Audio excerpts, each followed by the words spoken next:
Welcome to another edition of Baltimore Dodgers pregame alongside Connor Newcomb. I'm Joey White, and Connor, we'll start off last week. Dodgers were able to pick up a good win against the Bethesda Big Train and then played the Redbirds close through 12 innings. Yeah, went on the road last Thursday to take on the Big Train, who were sitting in second place in the Cal Ripken League and just basically dominated the Big Train. I mean, Josh Hedgeka was incredible on the mound. He pitched 8 innings, gave up just 1 run. The offense jumped on the Big Train early down there in Bethesda. They scored 10 runs. A little bit of a lapse in the ninth, gave up a couple of runs, but ended up winning it 10-5 to get their 3rd win of the season. And then very next night, they traveled to Calvert Hall High School to take on the Redbirds. And well, they were down to their last strike in the top of the 9th inning, trailing 5-4. Got a big walk with the bases loaded to tie the game. Ended up going 12 innings. Nobody could take the lead in a 5-5 game. And well, the Redbirds had to turn the lights off. Their high school, the field there kind of sits in the middle of a neighborhood as a courtesy. They turned the lights off, so that game got suspended. It'll be continued next week when the Dodgers travel to the Redbirds again. But it was a really good start to their road trip. They got the big win over the Big Train, arguably the best team in the league, and then the Redbirds, known as one of the best teams in the league. I mean, they played them tight and tied them over 12 innings after already beating them once this year. Momentum was riding pretty high going into the weekend, but then the Dodgers kind of tailed back off into some earlier habits, picked up 3 quick losses over the weekend. Yeah, it was a close loss against the Aces again, a team that they had down to their final out here at Joe Cannon Stadium. The Aces ended up getting a run in the 9th inning of that game, scoring 5 in the 10th and beating the Dodgers. The Aces currently tied for first place in the league, but it was a tough 8-6 loss. And then they had a doubleheader Sunday against the Thunderbolts. Really kind of got beat up in Game 1, but they played a nice game in Game 2. They were down 6-1, came all the way back to tie the game at 8, but ended up falling 9-8, so got swept in that doubleheader. And then we're supposed to be back here at Joe Cannon Stadium on Monday, but the rain said no, they weren't playing. So it's been 2 days off for the Dodgers as they prepare for tonight's matchup. Yeah, Dodgers the only team in the Ripken League with 2 days off. Everyone else made up their games on Tuesday, so we're going to preview today's matchup between the Rockville Express and the Baltimore Dodgers.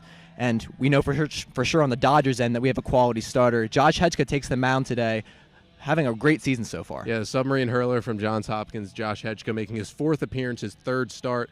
The Dodgers, they have 3 wins, but 2 of them have come when Josh Hedgeka starts the game. He started the very first game here at Joe Cannon Stadium a couple weeks back against the Redbirds. Dodgers got a 1-0 win, and then I talked about his start against the Big Train, which was just phenomenal. 10 strikeouts over 8 innings, allowed just 1 run to maybe the best offense in the league. So he'll come back out on the mound today to take on the Express, and the Dodgers have to feel good when he's out on the mound, giving them a very good chance to win. He hasn't given up many runs at all this year.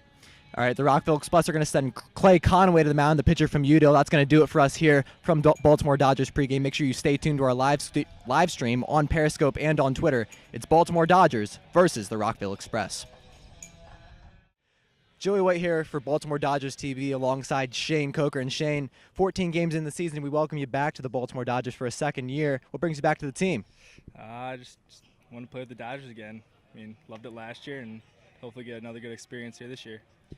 Coming back as a first baseman for this team, what do you think you can bring to this team in terms of your offense? Hopefully get some hits, score a couple runs, get a couple wins.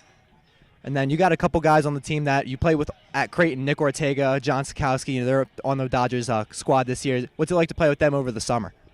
It's going to be fun. It's going to be really fun. Played with Bryce only last year. That was a blast. And Nick and Sack, they're both really good guys, and I'm looking forward to it. Were you any reason that they came over to the team this year? Did you kind of recruit them over to the Dodgers at all? Not really. I think Coach Brown talked to our coaches a little bit, and they found them spots, and then I was after, so kind of found myself one. Yeah. All right, thank you very much, man. Appreciate it. All right, thank you. Connor Newcomb here with Baltimore Dodgers TV, and I'm here with Dodgers reliever Nick Turnbull. And Nick, your first game with the team today here at Joe Cannon Stadium. What's the excitement to finally get with the Dodgers team and get ready to go this season? Hopefully I can be a big impact on the team, hopefully come in out of the pen, throw strikes, and hopefully get some dubs this year. So you played at John Carroll High School up in Harford County and then been playing baseball at Harford Community College, one of the best community college teams really in the region. How'd that season go for your team and then for you as well on the mound? So as a season or as a team, we did very well. We made it down to super regionals, and myself, I did pretty good. It was a big learning year, freshman year, definitely to get that down in the books and ready to take on my sophomore year next year.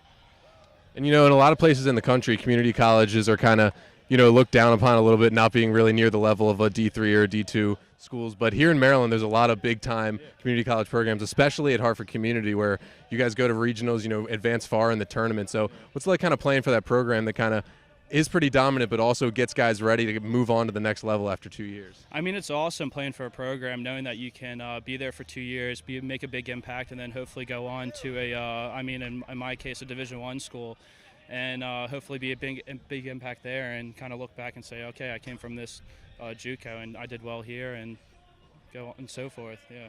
So you'd have one more year left at HCC. Then what kind of are your aspirations after those 2 years up at Hartford? So I'd like to go on to a Division I school, hopefully go down south and play.